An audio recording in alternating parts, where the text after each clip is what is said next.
Kylian Mbappé n'est plus qu'à un but du record all-time de Lionel Messi en Coupe du Monde. Mais avant de célébrer, il y a un truc que les Bleus doivent corriger de toute urgence avant le 8e de finale. Je vous explique.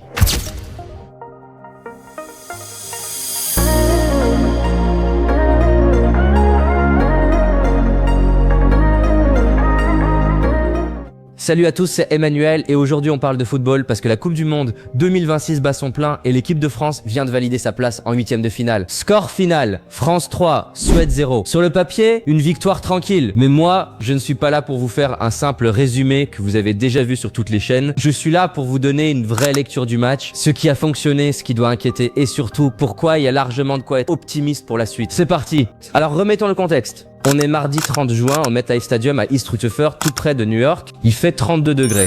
Une chaleur écrasante. Et en face, ce n'est pas n'importe qui. La Suède, portée par Alexander Isak en pleine forme, et un gardien, Jakob Widell-Zetterström, qui va littéralement sauver son équipe pendant 45 minutes. Première période, les Bleus dominent, créent occasion sur occasion, mais ça ne rentre pas. Deux poteaux, un tir du plat du pied d'Mbappé, un ciseau magnifique de Michael Olise. Le gardien suédois repousse tout, Digne Rabiot, Olise encore. Bref, un premier acte frustrant. Et puis, juste avant la pause, à la 45e minute, sur un corner joué à deux entre Ousmane Dembélé et Michael Olise, Mbappé élimine son défenseur en solitaire et débloque le match à 0. Deuxième période, les Bleus reviennent avec une autre intensité. 53e minute, Olise sert une passe lumineuse à Bradley Barcola qui double la mise 2-0. Et puis, pour finir le travail, 74e minute, nouveau service d'Olise, nouveau but de Mbappé, doublé pour le capitaine, 3-0, score final. Résultat, la France file en 8e où elle affrontera le Paraguay samedi à Philadelphie, une équipe qui vient tout juste d'éliminer l'Allemagne. Donc oui, adversaire à prendre très au sérieux. Maintenant, parlons franchement, parce que un bon supporter, c'est pas celui qui applaudit tout, c'est celui qui voit clair.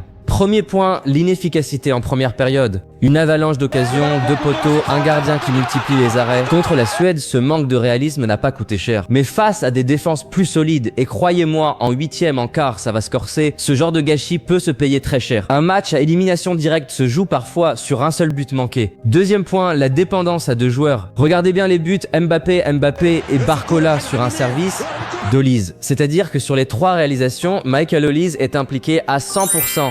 C'est magnifique à voir, mais c'est aussi un signal d'alarme. Si l'adversaire trouve le moyen de neutraliser Olise et Mbappé un jour, est-ce que le reste de l'équipe est prêt à prendre le relais? C'est la vraie question à se poser avant d'affronter des équipes plus organisées défensivement. Troisième point, le rythme irrégulier. Un début de match hésitant, presque timide, avant une explosion en fin de première période et en deuxième mi-temps. Ce genre de montée en puissance tardive fonctionne contre la Suède. Elle fonctionnera moins face à des adversaires qui savent punir la moindre approximation dès les 20 premières minutes. Voilà pour la lucidité. Maintenant, passons à l'essentiel. Pourquoi il y a largement de quoi y croire? Parce que oui, il y a des points à corriger, mais soyons honnêtes, cette équipe de France a des arguments immenses. D'abord, l'état de forme de Kylian Mbappé. Il totalise désormais 18 buts en Coupe du Monde, à seulement un but du record absolu détenu par Lionel Messi. Et ces 10 buts en phase à élimination directe constituent déjà un nouveau record devant des légendes comme Leonidas et Ronaldo. On est en train de regarder un joueur écrire l'histoire du football en direct. Ça, c'est une force que très peu d'équipes au monde possèdent. Ensuite, la complémentarité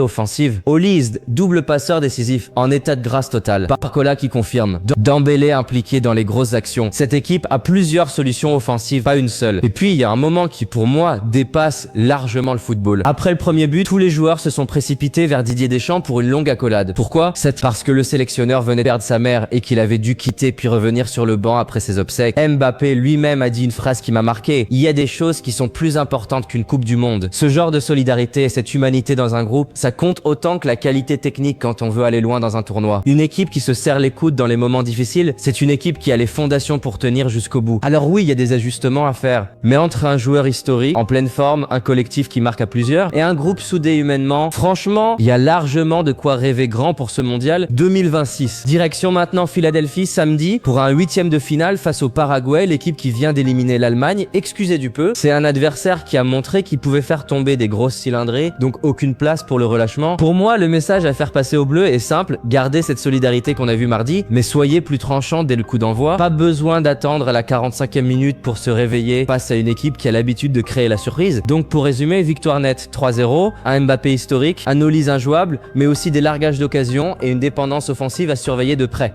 Et vous, qu'est-ce que vous en pensez? Est-ce que vous faites confiance à cette équipe de France pour aller au bout de ce mondial? Dites-moi tout en commentaire, je réponds à un maximum d'entre vous. Si cette analyse vous a plu, un like ça aide énormément la vidéo et abonnez-vous pour ne rater aucun décryptage pendant tout le mondial 2026. Je couvre chaque match des Bleus jusqu'au bout. À très vite pour la suite de l'aventure. Allez les Bleus!